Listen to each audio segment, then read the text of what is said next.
All right, guys, one of the first things I'm gonna do to get my bike ready for track day is actually change out the wheels. Stock tires you can take to the track, they're not the worst, but once you get aftermarket tires, definitely it's gonna be a big difference. I end up going for the Michelin Power 6s. There's a new flagship from Michelin.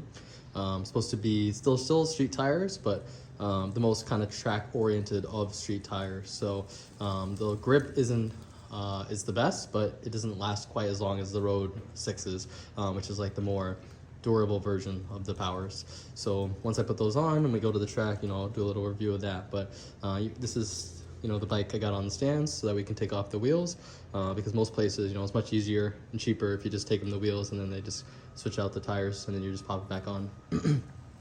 A way to kind of tell basically by the profile.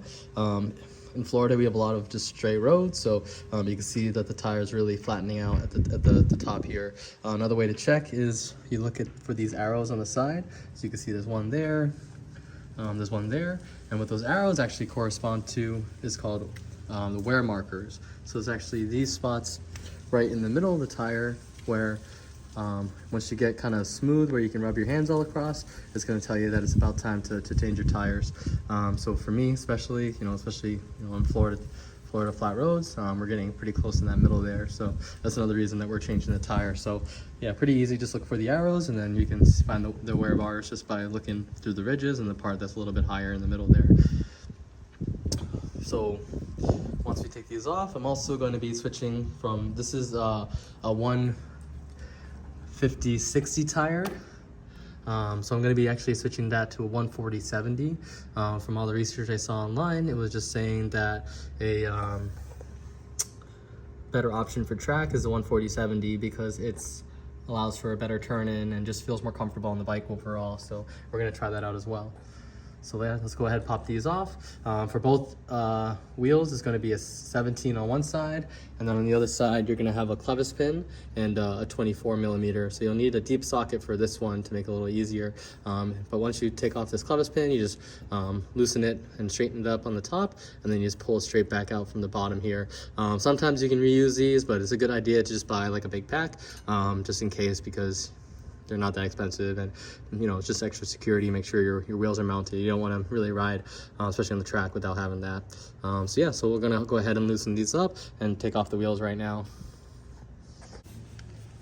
So here I'm taking out the clevis pin. All I did was take each side and just fold it up straight, and then I kind of just flattened it out as much as I can and try to make it so that they overlap each other, because all you're trying to do is just once you need to do that, you're able to hopefully kind of yank it out. It might take a little bit of persuasion.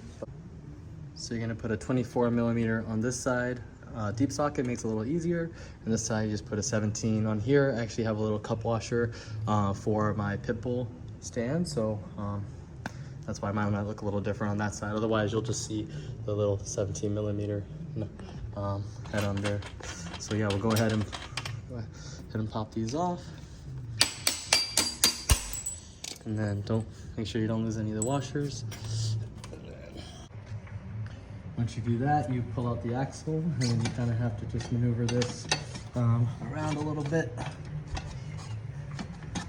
to slide out the wheel. You want to take off the chain, obviously, on one side. There we go. And there it is, the wheel's off. So I don't know what happened with this front tire, but it was really, really hard to get off, even with my impact wrench. And a trick that I end up trying that ended up working is that I end up dropping the bike back off the stand so that I was on the ground, and then I just used that impact wrench and I just slammed it. So with the 24 on the bigger bolt, and then finally with that, it finally came loose, and then I popped it back up on the stand and was able to take off the wheel. So now that we get all done with that, we'll throw the wheels in the car. So here we got the tires in the trunk. We're gonna take it over to Cycle Gear. I actually got my new Power 6s from them, so they'll give a pretty good discount for balancing and mounting the new tires if you just bring the wheels to them. So yeah, so we'll go ahead and do that, and then we'll pop them back on with the new tires.